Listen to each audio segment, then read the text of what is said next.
10वी-12वीच्या परीक्षेत कॉपी करण्यास सहकार्य करणाऱ्यावर गुन्हा दाखल करून सेवेतून निलंबित करणार. जिल्हाधिकारी आशिमा मित्तल, जालना. भगवान धनगे.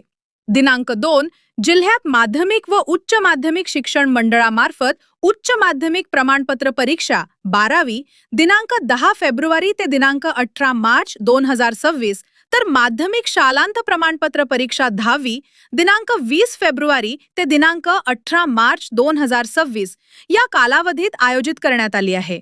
जिल्ह्यात इयत्ता 12वीच्या परीक्षेसाठी 37,338 विद्यार्थ्यांसाठी 79 परीक्षा केंद्र आहेत.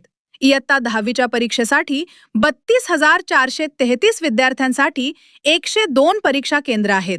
सर्व परीक्षा केंद्रावर सीसीटीव्ही कॅमेऱ्यांची चोख व्यवस्था करण्यात आली असून